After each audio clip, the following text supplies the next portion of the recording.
to the dev stream. I am Playoff Beard here with Zeke, and his voice is slowly healing. It's coming back to life. I'm okay. I swear. Had some issues No, I'm fine. there at Worlds, but it's good to have you back. We have somebody in the corner there.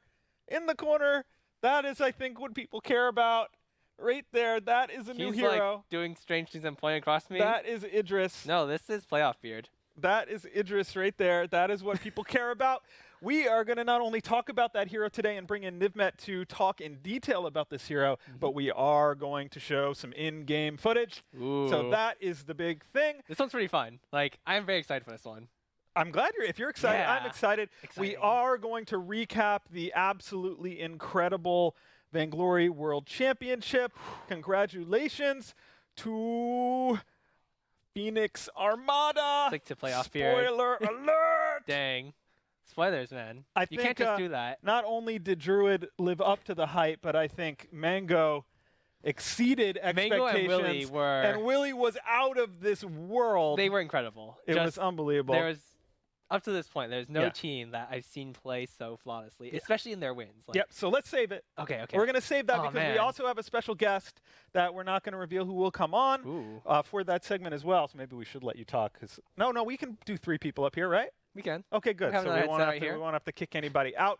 But we are going to talk about Worlds, and thank you to everyone who attended, and thank you to the 23,000 simultaneous people who were watching that broadcast. It was really amazing to see Vainglory at the top of the Twitch numbers there as well. And we're going to play Battle Royale. And for anyone who missed it, we're going to show the video on what's coming in Update 2.0, and we're going to talk about that as well. So it is a pretty packed dev stream. Yeah, it's going to be a pretty packed one, but it's also going to go by pretty quickly. There's so many exciting things to talk about that I think this will be great. And we will get in a community battle royale in there. Shinkaigen is in the back pulling all the switches and levers, and I do believe that for anyone who missed it, he is ready to show all of you a video of what you can expect to come in 2.0. If you've seen it, stand by, because we're going to break it down, get into more detail when the video is over. Let's check that out now. Hello, I'm Playoff Beard. Update 2.0 makes milestone improvements to Vainglory's out-of-game social and competitive experiences, addressing some of players' most requested features and adding new dimensions to the gameplay itself. The 2017 winter season map has been repainted for the holiday season and is more colorful with new shades of aquamarine and purple. The snow minions are back, that's a fan favorite, and a new special shader allows the snow to sparkle.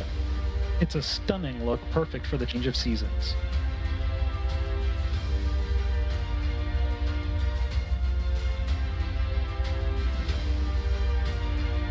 The new mystery chest has everything you want, and anything can happen. This new chest contains every hero and skin in the market, and you have better than a 1 in 3 chance of getting a hero or skin with every turn of a key. There's an extremely rare chance also of hitting a 1 million Opals jackpot. Other mystery chest loot includes Opals, Glory, Essence, Boosts, and Mystery Keys. Get your keys now. The new chest in Vainglory Update 2.0 has everything you want, but what you'll get is a mystery. The guild changes you've been waiting for are here. Ever since we rolled out guilds, there has been a steady drumbeat from players for better administration tools, better discoverability, and remedies for seasonal frustrations. Get more frequent guild rewards. Open a new guild chest every 5th guild level. This new guild chest initially contains glory. Loot includes ice at higher levels. This new guild chase replaces the end-of-season guild payout, spreading the rewards throughout the season and addressing some of the most common pain points. Earn guild fame solo, gain even more together. New fame bonuses for playing solo, duo, and earn 120% guild fame for playing as a full 3-person party. See 3 suggested guilds at a time. Utilize new guild traits such as playtime. Set the competitive level for your guild. Set your preferred language for the guild and minimum skill tier to find the guild that's right for you or find even more members for your existing guild. Better guild administration tools. Appoint guild officers who can invite and kick members. Transfer guild leader status. The most requested guild improvements finally arrive in Update 2.0. In many ways, guilds are at the heart center of Vainglory. We hope these changes honor the countless contributions of guilds to Vainglory and make the game that much more fun for everyone. Improved hero UI. We've condensed the various roles into 3 easily understandable terms: captain, carry, and jungler. Bars show each hero's attributes: offense, defense, team utility, and mobility. Warning labels will let you know about team deficiencies before you lock in your comp. Altogether, much easier for new players to understand heroes and for experienced players to make informed comparisons. Update 2.0 skins. Winter War Catherine Special Edition. She has a black and red colored uniform, redesigned arc shield, war kilt boots and beret, eagle pauldrons, fur-lined cloak, and stylish glasses. Gift-wrapped Fortress Special Edition. Fortress is a brand new black and white husky breed. Bells have changed into colorful blinking lights, perfect for the holidays. Animation rich with a unique recall, it is incredibly fun to play. Gladiator Arden. Intimidating model changes, new effects, an unforgettable gauntlet of stakes and barbed wire. Winter War Kestrel. A new compound bow, night vision goggles with green glowing lasers, a new backpack, and a fur-lined winter uniform. Gameplay changes in Vainglory 2.0. All players' starting gold is up from 350 to 625, making multiple item purchases possible and unlocking new strategies. The Minion Miner objective has been renamed to the Crystal Miner and serves a new function in the fold. The Crystal Miner spawns from base already affiliated with a team and walks out from there. The Crystal Miner will aggro enemy heroes on sight. This new Jungle Sentry is significantly more powerful. It'll travel farther to assist allies in battle and will help you fend off attacks in your own jungle. The Jungle Shop now spawns at 4 minutes into the match at the same time as the mines, completely changing the early game dynamics. The Treant. The Treant will attempt to root heroes attacking it. Now shoots a healing projectile to its killer. That killer now has a visible aura beneath them. Improved in-game hero plaque. Now displays your hero's role, and also shows if your ultimate is available. Shows negative effects and the duration of those effects. New items in Vainglory 2.0 add immense build diversity. New weapon item, Poison Shiv. Every third basic attack applies mortal wounds for 2 seconds. Phenomenal against healers and high sustained targets. New crystal item, Echo. Use any ability a second time. And yes, that includes ultimates. New defense item, Slumbering Husk. Protects against burst and fortifies your health, keeping you alive even in situations when death would be certain. New utility item, Nullwave Gauntlet. Introduces Vainglory's first item silence, completely changing the dynamics of teamfights. One final piece of news, the Vainglory Developer API is coming in 2017. The new Developer API allows for access to player statistics, match results, and in-depth item and hero metrics relevant to dedicated players, professional teams, and third-party sites and providers alike. Launching in early 2017, the Vainglory Developer API will open up opportunities for players to contribute to the Vainglory experience in new and profound ways. And that's just the start. New heroes, new gameplay depth, and new game modes are coming in 2017.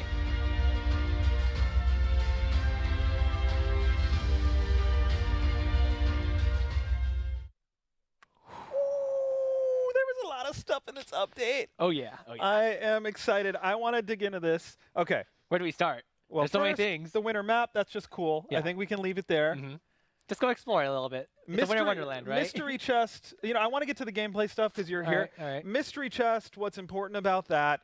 Better than 1 in 3 chance of getting a hero or skin with every key, and every hero and skin in the market is in the chest. You right there? I'm okay. So that I think I feel like a lot of people are going to ask, does this include the skins that are like no longer available in the market? No, those 7 limited edition skins, those original OG skins, not in there. All right, those there are you go. Retired completely forever. We will not mess that up. Forever. Again. Ever.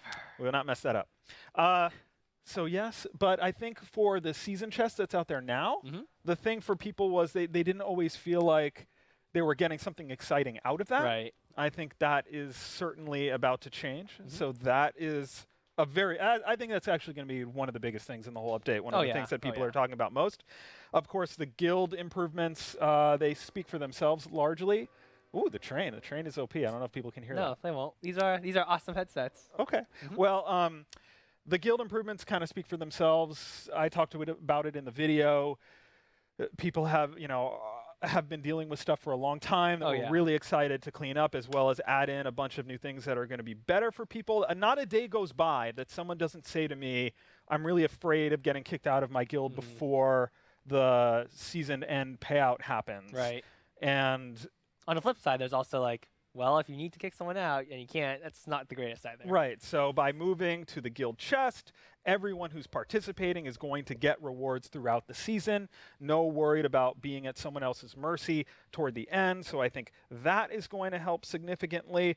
All of the hero stuff, we can, there's a couple of things, like especially for those who watch the video, we're like, why are we changing the names of the roles? Right. There's a lot to that. Part of it is about teaching new players and being able to, talk about the carry as the one who is killing people, and the captain is the one who protects him, and the jungler is kind of in between and goes and menaces the enemy side carry there, and that, needing the carry needing to be near the captain or near a turret cannon. There's a lot of language that really helps new players, but this isn't just for new players. Right. There is a lot that Captain Nito, that you are looking at, are working on to make these roles play, have specific unique things that they can do within the world of Vainglory that the other roles either can't or wouldn't for a various reason. So just over time, it's going to get more and more significant, more and more obvious in ways that I think are going to add diversity, make playing different roles more interesting. I think players are going to be really, really excited about some of the stuff that is in progress in that respect. Yeah, we have a lot of stuff coming out in 2.0, but don't forget, we have so many more things in the pipeline right now that 2.0 is just the beginning. The rest of the year is going to be absolutely fantastic. Yes, the real Krull is peering in, of course, making all this possible. Hello, sir. All right, so the skins, amazing. All right, now we're into the gameplay stuff.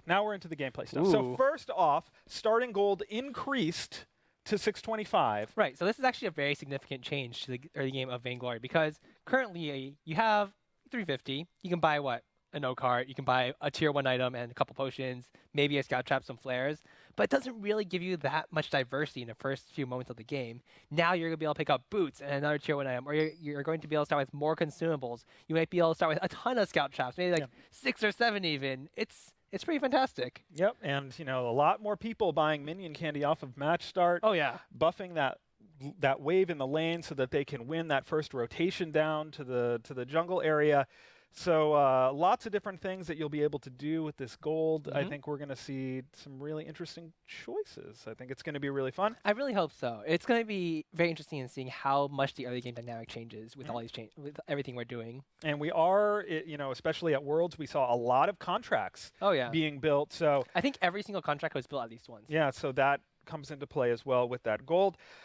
The Crystal Miner. Okay, this is one of the things that I'm most formerly excited known about. as the Minion Miner. Yes. So right now, when I talk to most players, they tell me that the objectives on either side of the map there, those mines, they feel like mini gold mines. They just feel like the only thing I care about is whenever it's available, I kill it, I get the gold, and there's not really any tactics no one's really thinking about the lane. There's not a whole lot going on other than just there's more gold available to me right now, Right. and so I'm going to kill this thing. And so that was a big opportunity, and an opportunity that, Stefan, that you really wanted to take here. And one of the ways we could use that objective differently was to address player frustrations around snowballing, around feeling like if you lost that level 1 fight, that from there people could what I call shin the jungle, which is just you kill people, you go back to the jungle shop, you buy stuff, you rotate back into their jungle, and you kill them, and you rotate back to the jungle I'm shop. sure we'll get into this a little bit more when we talk about Worlds, because I feel like Phoenix Armada demonstrated this tactic to a very, very great degree. Okay. So, yes, indeed. I don't know. What did Sugar Venom mean when she did that? Maybe that my forehead is really shiny. Are you saying that my forehead is shiny? No. Oh, the Post-it for my forehead. What was supposed to be on the Post-it on my forehead? That's why we were going to put a Post-it on my forehead. We have... Oh, okay. So that with the new hero lore that's coming out for the new hero, there is also going to be new canon lore for an existing hero that you can check out. It's going to be exciting. That was the Post-it that was supposed to be on my forehead, so I wouldn't forget to say that. And for anyone who joined the stream late, yes, in-game footage of Vainglory's next hero in this stream. Yep. So back to what we were talking about, 2 big changes that will address snowballing, one being the Crystal Mine change, the other being the jungle shop not coming in until 4 minutes, which just doesn't allow you to shin the jungle in that way. But this Crystal Miner, he is strong, and he is beefy, and he I'd say so. will go very far to come to your aid. Unexpectedly far, I would say. If he sees a baddie, he just goes and starts wailing on them. If you are taking damage, he will come to your aid. So if the enemy wants to try to oppress your jungle, it's more likely to be a 3v2 or a 4v3 in your favor, because that Crystal Miner is like a jungle sentry. He's like, no, none shall pass. Get out of here. I'm going to beat you up. And it is quite inspiring to see that jungle miner, that Crystal Miner, come and fight for you and your cause in the fold. So I'm very excited about that change. Having the jungle shop not come in until 4 minutes, it basically means that you can't just buy there and then win the level 2 fight and win the level 3 fight and win the level 4 fight.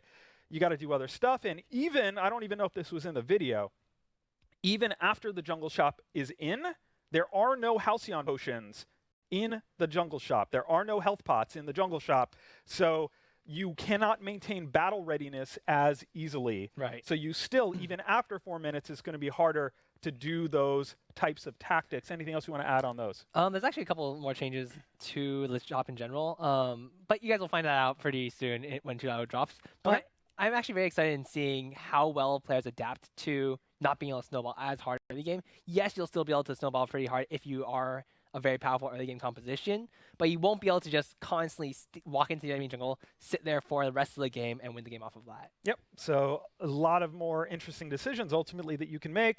You can be ganking lane more. You can take that Mango Glaive up into lane and start punting people around like a pinball machine. All sorts of things that you can do. So I'm really excited about those changes. The Treant got a little surly. The Treant got just a little bit. Got a little bit fed up. It found some new magical powers. Yeah, with people just coming and beating on him and taking his healing mojo. So now he will attempt to root you, which is very apropos. I don't know if this was intentional by Captain Nito, but it's like he's a tree, and he will root you. Yep. That seems very appropriate. That's what he tries to do. Right. So, but you can walk out of it, so it's all good. So for the people, the most common misconception around this is people are like, well, that benefits ranged heroes because ranged heroes will be able to stay out of range of the root, and melee heroes are screwed. That's not how it works. Whoever the attacker is, basically the Treant casts a ring around that attacker, and then the attacker has to move out of it in time, or else you get rooted. So if you are a Saw or a Baron, you might have a harder time moving in time to get out of the way. Right. If you're a Kashka, probably you're going to mostly be fine on that kind of stuff. Yeah, that's pretty much how it works. Also, projectile, which we wanted to do a little while ago, but that's in now. It just looks better. I mean, it still doesn't have the same effect. It still heals you, but it really indicates who got the last hit. Yeah. And now with the aura beneath your feet, you'll really know, oh, my opponent have that healing on them. Yeah, and is that like Fountain where it has travel time? It has a very short travel time, but Yeah. it does. Okay, so that is important too. The hero plaque, I don't know, there are probably people on the stream who are like, this is the thing I've been waiting for, and other people who are like, who cares? Just to make people, possibly appreciate this more, that tiny little dot, that little dot on the hero plaque that tells you whether someone's ultimate is up. Only for allies. Yes, for your friends, is hugely important. Yes, it is. Hugely important, because how many times have you been in a fight and you're like, why didn't you use that ability? We would have won the fight. And now you'll know. Now you'll know, and now maybe you don't pick that fight at that time. If that critical ability is not up, then readability improvements. So being able to see negative effects, you're stunned. This is something how that long you're stunned. I'm definitely looking forward to a lot, because sometimes you know that your opponents are stunned. And this is actually beneficial for both sides. You'll know how long you are stunned for, so you know when you can react. You'll know how long you're silenced for. You'll know how long until you want to be re-engaging. But this is also true for your opponents. They'll see, oh, you're stunned, you're almost not stunned, and it's just chaining another one on top of you. Yep. So, not to be outshined, though, 4 new items. Ooh. And that's just a section of the ones that This we've should be seen fun. internally. But 4 new items, 1 in each tree. So 1 new weapon item, 1 new crystal item, 1 new defense item, 1 new utility item. And for all of those, I think the most common comment in Echo OP? Yeah, well, Echo, like Rip Echo, right? Rip Echo? Like that Echo gonna be completely cray-cray, right? Echo is very, very powerful, but the cooldown is pretty substantial. Yes, it does make some heroes very powerful. Catherine, for example, her blast tremor, that double silence, incredibly, incredibly good. But it just really means that players will need to find ways to counteract these strategies, and it is a very significant gold investment. So if you do find someone picking up an Echo, that means they're probably weaker in some other department. For the record, Shin, some people saying there's an issue with the screen, but I don't see it, so maybe they're just trolling. I'll leave it to him. Yep. He's got this. He's got this, I'm sure he does. I believe. All right, so, yes, that is true. So can you just give me, like, your 2-second spiel on each of these items, what you think people should be keeping in mind? All right, Poison Shiv, the new weapon item. Basically, it's mortal wounds on demand. And this is something that we've been looking for to have in the shop for a very long time. Yep. And one of the great things about it is it's not just an item that you pick up on your weapon carry. It's something that your captain will also be very interested in picking up, because if there are a lot of heals on your opponent's team, having those mortal wounds constantly out is extremely, extremely effective. So when that Adagio Lyra Ozo comp comes out, Yep. you'll have an answer. You're just like, well, we didn't pick Rona, Taka, or anyone or Fortress, so what do? Buy a Poison Shiv. There you go. All right, next. Echo, the new crystal item. So this is actually a very interesting one. There's a lot of discussion about it. It is, as I said, it was incredibly powerful, but it's not just for crystal carries. It's also pretty fantastic for mostly captains, because you're able to really take advantage of those double ultimates, the high amounts of utility that you bring out. Because it doesn't grant significant damage, it's mostly just energy. It really shines when you're able to output more utility for your team. Yeah, and believe me, we've thought about this. It is relatively expensive. It doesn't add power. It just adds mostly utility and the ability to use a powerful ability over again. And the cooldown is relative to the ability that you used. So you use it on a big red button, and you're real excited to run a blue jewel and do a double big blue button. Like we're talking about a significantly longer Echo cooldown than, say, a Thunderstrike. Thunderstrike. A Thunderstrike. Exactly right. It's exactly right. It's actually pretty great, because this means that if you do choose to use Echo on your big ticket abilities, it means that it might not be ready for the next fight. But if you choose to use it on one of your basic abilities, then it probably will be up. So it's really an interesting choice. Do you want to win this fight really hard, or try to win this fight really hard, or do you think you're better off saving it for the next one? I don't even think that is the decision. I think the decision for a lot of players, especially in casuals, is going to be how dramatic a play can I make. But ultimately, hopefully people will make good decisions, because they still would like to win I'm going to use my double combat roll on Lance. Thank you very much. Boom, boom. Although, like, seriously though, if you think about that, like, a double Lyra portal would get people quite far. Oh, yeah.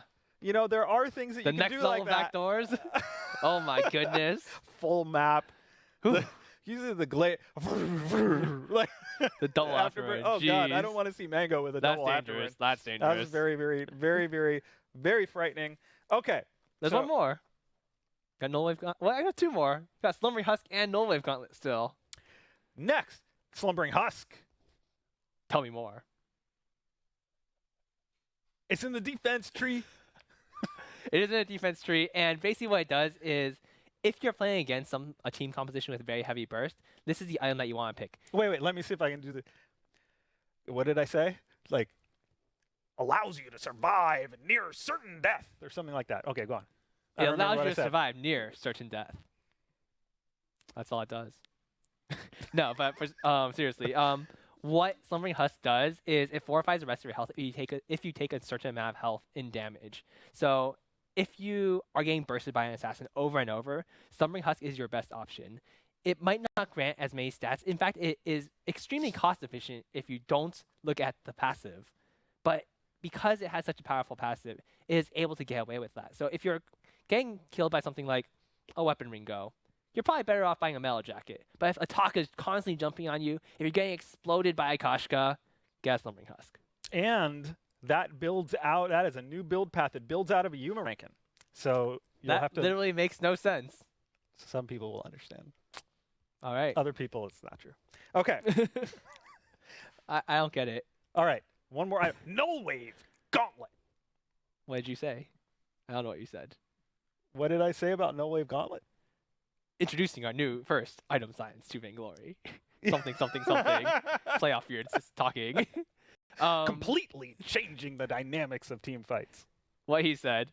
But basically, it is the first item science that we have in the game. Wait, so talk me through how this is going to happen. Because, like, you're going into a fight. Okay, Yeah. I am the captain or the roamer. I'm going to be using my Fountain of Renewal in this fight, and then not so much. Okay. And then Null Wave Gauntlet, basically you activate, you'll have a targeting modal appear around you, and you'll fire. We tap on a hero. It'll fire a fairly slow-moving projectile. It can be a reflex block That's if important. your opponents so choose. That's important.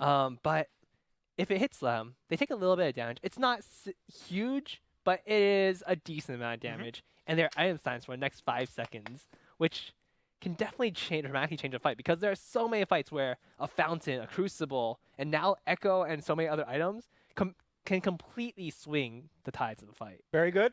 Do you feel complete? Do you feel complete in your chest area, in your heart about these items for the moment? I think I'm good. Okay. All right.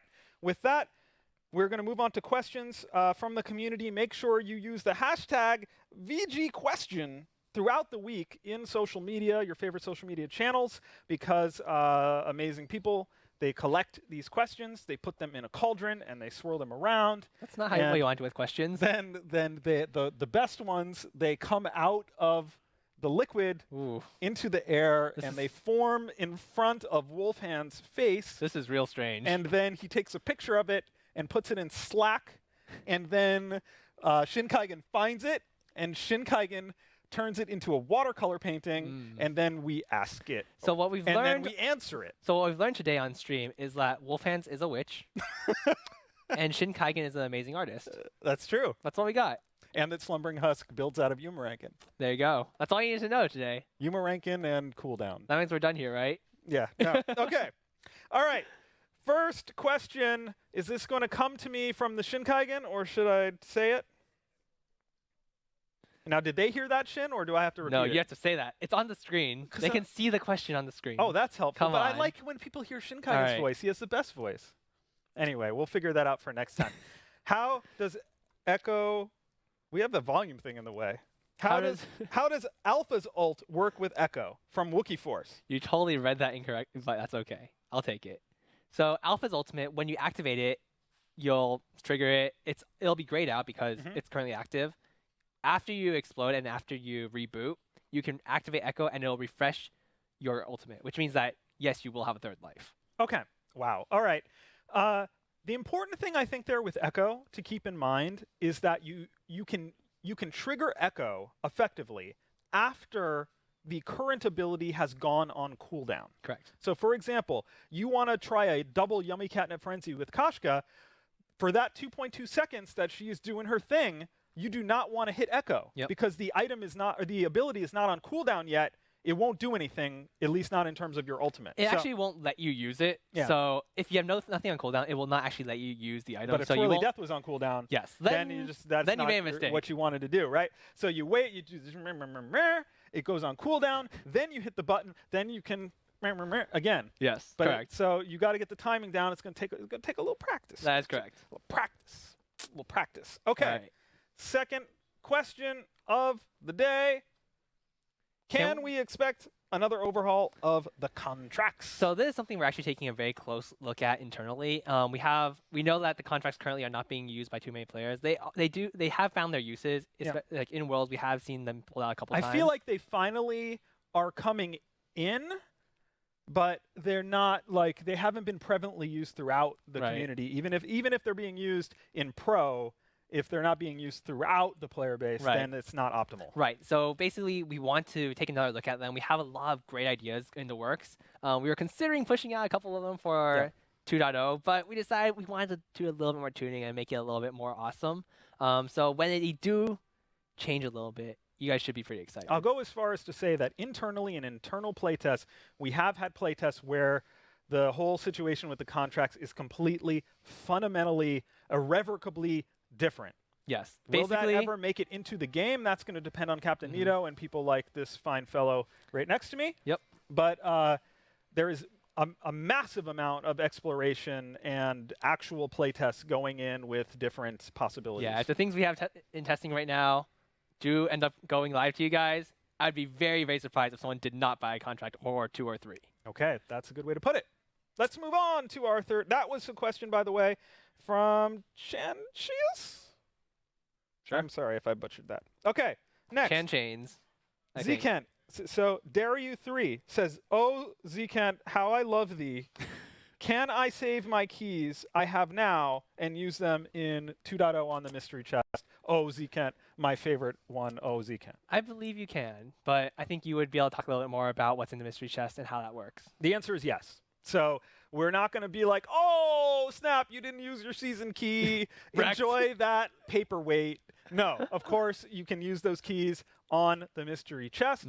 So if you want, you can stock up on keys right now. You can wait till the update comes out, but those keys will absolutely be valid. So you're going to use that key. You got a key. You can use it on the mystery chest. Better than 1 in 3 chance of getting a hero or skin with every key. And I'm telling you, it's very rare. It is very rare, so I don't want to mislead anyone. Yeah. Very, very, very, very, very rare, but a very rare chance of a 1 million Opals jackpot. I don't even know if the UI can support that number of digits, but you will get that much Opals basically set for life. Yeah, basically you'll be able to buy every single thing in the Opals market from then on.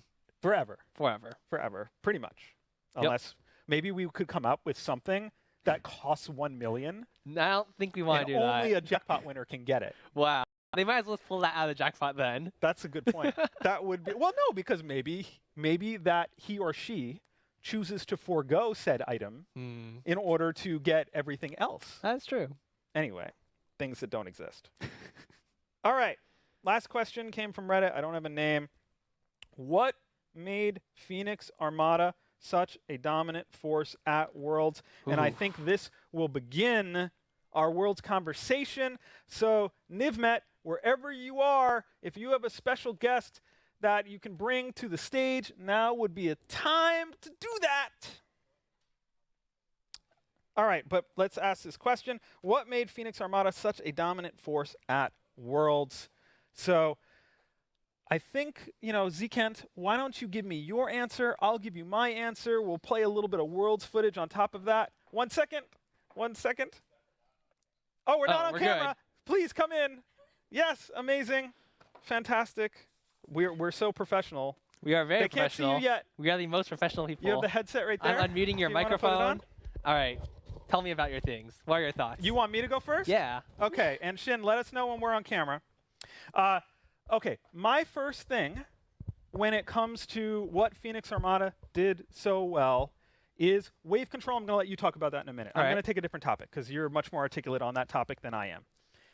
The second thing is synchronicity, synchronizing uses of abilities. And I think we heard from the team that for all of their training until they did their live in-person boot camp, they did without voice comms. Right. And I think that actually, in a weird way, helped them because they had to get really good at chaining CC and using abilities without the extra time that it takes to communicate things. And so you would see the moment an impale lands from Willie, into the card throw from the Gwen, into the next thing, over and over and over, chaining things together in a way that makes a queen appear on the set. Oh my goodness, hello! It's Queen from Team Hunters. How lucky are we? Very. I feel very lucky. I'm so excited. I'm so excited too. Yes, it's so nice to see you. So tell us real quick before we continue to talk about Phoenix Armada, what was Worlds like for you? For me, it's really like a big city, a big party, huge party for us. I mean, I can match so many pro players, and you know, when we were in VIPL, there's not that many American teams. So for now, we can see the American team is, I mean, their teamwork, their stranger, how to say, the players, their technique, and their idea is so perfect. So I mean, I'm so happy to know these pro players. That's awesome. Who was your favorite North American player? Ooh, that's putting her on the spot. I think it's Zio. Zio. I knew he was going to say Zio. Everyone likes Zio. Because He's so cute. yeah, like a little teddy bear, but also a killer, a murderer of people with his incredible talent. Yeah. So phenomenal. We are having a conversation about what makes the new world champions, Phoenix Armada, so good.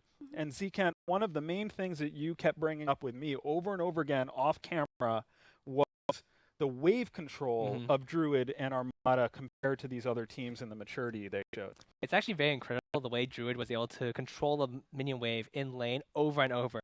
It wasn't just Druid, though. It was his entire team. Willie times came up to the lane, held the wave there, took no CS, made sure he didn't get any of that hits, and held it there until his laner made it back into lane to get all of the farm. And one of the great things about this is that every time Druid left lane, he missed no CS.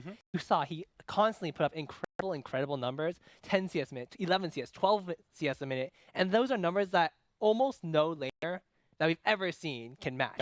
And one of the big reasons for that is the way he manages wave control. And it's not just that. He gets so far ahead, not just because his numbers are incredible, but because he always puts his opponent behind. You see, we have amazing laners from all regions in the world, and every time they face against Druid, they very normally put up 10 CS a minute, but against Druid, they dropped 8, they dropped 7, and it was very interesting to see how well Phoenix are able to really pressure those laners by having Druid control the waves. Yeah, as well as would allow the wave to reach a certain position and then freeze it there, forcing the enemy laner to overextend when Mango was just waiting. What did you think of Mango's wave with all those punts? I think Mango's glaive is very, how to say, he can push the enemies back and kill enemies and to create the environment for Druid and make Druids can have some damage, huge damage. Our stream crazy. But for me, I know Mango not because of his glaive. I think his main hero is Sky and Celeste in Wow, and we saw the Celeste. We didn't even, I don't even know if we saw the Sky. That would be a completely different side of the play style. One of the most dramatic things that can happen in a Vainglory match, especially at the competitive level, is a base race against, I believe, Red Canids. It was Kraken going one way. I'm gonna hop off real quick and see if I can fix this. Okay, sure, perfect. So Kraken going for your base, your team racing the other way, so close. What was it like? What were you feeling in that moment when you were trying to outrace the Kraken to win the game? I think at that time I just held my breath. Oh my god, it's just like 1 second or 2 seconds. How to say? I don't know. We know if we don't go to the went to a territory, we're gonna lose. So we did really bad in early game, but I think afterwards we are acting more and more like a real team, and I think Okay. okay. It appears that we're having an issue with the Twitch stream. We're going to take it down for just a quick second. When we come back, the one and only everyone's